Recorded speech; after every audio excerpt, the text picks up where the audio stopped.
Two guys, same city, same $40,000 deposited into their bank accounts on the exact same Tuesday in January. 10 years later, one of them genuinely has more money than most people his age will ever see sitting in one place. The other one has less than $400 to his name. Same start, same amount, same year. And by the end of this video, you're going to know exactly which decisions created a six-figure gap between two people who technically started as equals. Because here's the scary part. It wasn't one huge mistake. It was a string of small, completely forgivable decisions, one at a time. Stick around, because this is the kind of story that changes how you look at your own bank balance. This is Jake, and this is Martin. Real numbers, real math. The kind of story that quietly plays out in apartments across the country every single year. Here's the fairness anchor, and I want you to actually remember this number. Both Jake and Martin started with exactly $40,000, inherited from the same grandmother, deposited on the same day in January 2016. Same amount, same starting line. Both of them were renters. No house, no mortgage, nothing tying that money down. What they each did next is the entire video. Jake took his $40,000 and within about 2 weeks, moved every dollar of it into a low-cost S&P 500 index fund. No monthly top-ups after that. No complicated strategy. He basically parked it and walked away. Martin did something that, if we're honest, sounds a lot more reasonable. He left his $40,000 sitting in his regular bank account. "I'll invest it once the market looks better," he told his roommate. And for a while, that plan looked completely fine because the money was just there whenever he checked. Jake works as an operations coordinator and splits a 2-bedroom apartment in Charlotte, North Carolina. By his own admission, he's not particularly disciplined about money in any other part of his life. Martin, a marketing associate in that same city, actually earns a bit more than Jake, and on paper looks like the more financially responsible one of the two. Quick gut check before we go any further. Pull up your own banking app right now. I'll wait. Whatever number you're looking at, that's a decision waiting to happen. Exactly the way Jake and Martin's $40,000 was back in January 2016. So here's the question for you. Who do you think made the smarter move? Jake, who moved everything into the market and never touched it again? Or Martin, who kept his money safe and easy to reach? Drop your pick in the comments because in about 90 seconds, the real math is going to answer it for both of us. And hey, if you haven't already, go ahead and subscribe now. This channel breaks down real stories exactly like Jake and Martin's every single week. Here's the thing. Martin isn't a reckless guy. What happened to his $40,000 is actually the most common outcome in America, and there's real data behind it. According to Realtor.com's 2025 research, renters nationally have hundreds of dollars of extra monthly cash flow compared to homeowners, money that on paper could easily be invested. But multiple financial researchers keep finding the same catch. Having extra cash sitting around is not the same thing as investing it. When money is easy to reach and not automatically locked into an investment account, most people spend it gradually instead. That's not a character flaw. That's just how a checking account is designed to work. Think of it like a bucket with a tiny invisible leak sitting right next to your bed. Nothing dramatic ever drains it. There's no single moment where Martin decided, "I'm going to lose $40,000. Instead, it was a car repair here, a wedding gift there, a weekend trip because it had been a rough month at work. Every single withdrawal, taken on its own, was completely reasonable. That's exactly what made the whole thing so dangerous. If this is already making you rethink things, go ahead and tap that like button. It takes 1 second, and it helps more people actually see this. And here's the corporate reason this pattern keeps repeating. Your bank makes its money keeping your cash liquid and accessible. Checking accounts are built for spending, not for building wealth. A brokerage account, on the other hand, has friction built in on purpose.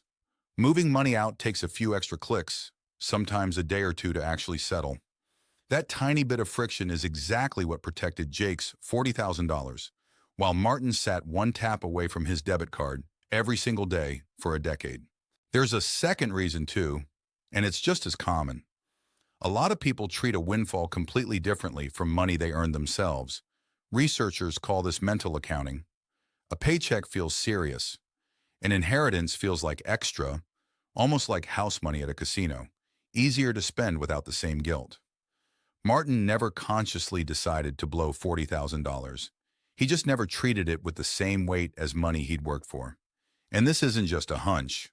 Researchers from Texas Tech University and the University of Alabama tracked heirs aged 50 and older and found that 42% had spent their entire inheritance within about 12 months of receiving it, with their net worth a year later sitting right back down where it was before the money ever arrived. A separate Ohio State study, tracking working Americans over decades, found the average person only saves about half of what they inherit and spends, donates, or loses the rest. Martin isn't an outlier here. Statistically, he's actually closer to the norm than Jake is. Right now, I'd bet at least half of you watching are quietly siding with Martin, because $30,000 sitting safe and available feels like the more responsible choice than throwing it all into the stock market. Hold on to that thought. It's about to get interesting. Let's run the actual numbers because this is where it gets real. Jake's $40,000 went into an S&P 500 index fund in January 2016. Fidelity puts the market's long-term average return at around 10% annually since the index launched. But let's be conservative and use 8% instead, since counting on the best-case average every single year isn't realistic. Using that 8% rate, compounded annually, by year 5 in 2021, Jake's account had grown to about $58,700. Martin, over that same 5 years, had already spent about $12,000 of his 40. A used car repair, a couple of trips, some credit card debt he paid off with cash instead of taking out a loan. He still had $28,000 sitting there. The gap between them, about $30,800, noticeable. But honestly, not catastrophic. And here's where it gets interesting. At year 10, which is right now in 2026, Jake's investment has grown to roughly $86,400. Martin, meanwhile, still has $19,000 sitting in his account. It doesn't feel like a disaster yet. If you looked at Martin's banking app today, you'd honestly think he was doing just fine. One honest caveat here: 8% a year almost never happens in a straight line. Some years the market could be up 20%, other years it could drop 15%. Jake's real month-to-month balance over these 10 years was a lot bumpier than this smooth number suggests. But because he never touched the account, none of that volatility actually mattered. He was never forced to sell at the bottom the way someone pulling cash out for an emergency would be. But watch what happens by year 20 in 2036, if both men simply keep doing exactly what they've been doing. Jake's $40,000, left completely alone, could grow to somewhere around $186,000. Martin's account, drawn down at the same pace he's been going, could be sitting at zero. Halfway between those two checkpoints, at year 15, in 2031, Jake's account crosses roughly $126,000, more than triple what he started with, without him lifting a finger after that first transfer back in 2016. So, remember that question I asked you back a few minutes ago? The math just answered it. Jake was on the right track. Not because he was smarter about money in any single moment, but because he removed himself from the decision entirely. Martin wasn't wrong about wanting safety. He was just solving for the wrong risk, protecting his money from the market, when the real threat the whole time was his own spending. So why does Martin's approach feel so reasonable, even when the math says otherwise?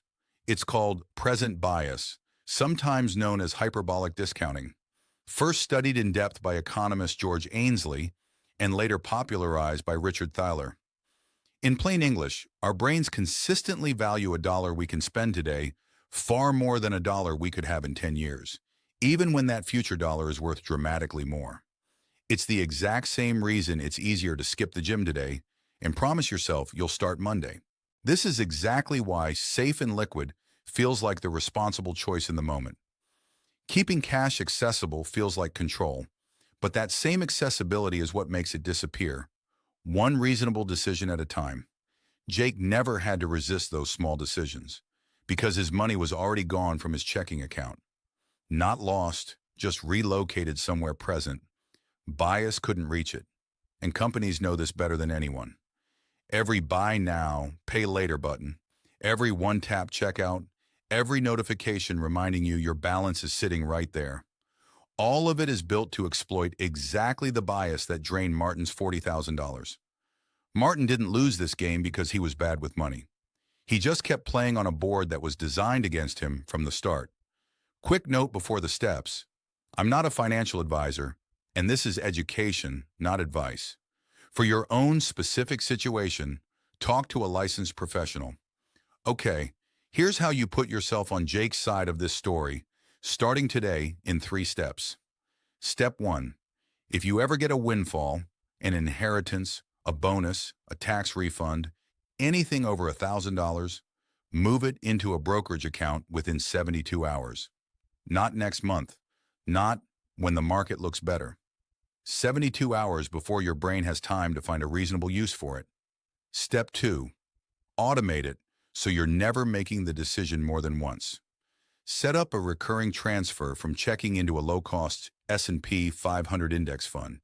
Even $50 a week removes the daily temptation completely because the money is never sitting in checking long enough to feel spendable.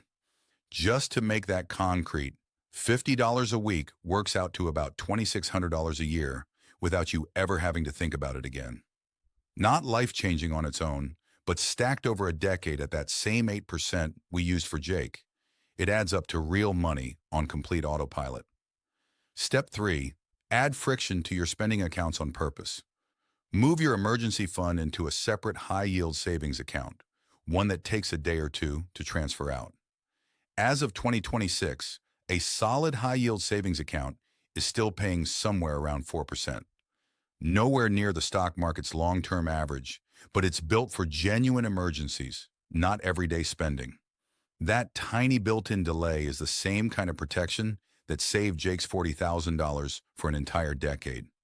I actually tried step 3 myself last year, moving my own cushion into a separate account, and not gonna lie, it was annoying the first time I actually needed that money for something. But that annoyance is the entire point. It buys your future self just enough time to win the argument. Here's the mental model worth keeping. Money you can touch today is money your future self is competing against, and your future self needs every advantage he can get. Jake didn't win because he was more disciplined than Martin on any given day. He won because, back in 2016, he made exactly one good decision and then removed his own ability to undo it. You don't need more willpower. You need fewer chances to use it against yourself. Same $40,000. Same starting Tuesday in January. 10 years later, one man quietly built a small fortune by doing almost nothing else, and the other has less than $400 left. Not because he was careless, but because his money was always just one tap away. And if $40,000 sitting untouched can open a gap like that, wait until you see what a 10-year head start does to a regular monthly investment. I broke down that exact math in starting at 25 versus 35. The $367,000 compounding gap, with sitting right there on your screen. If you found this useful, hit subscribe. This channel breaks down exactly this kind of real money math every single week.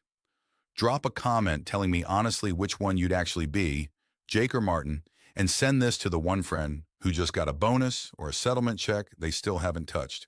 Keep pushing forward, stay disciplined, and I will see you in the next one. Growbit US.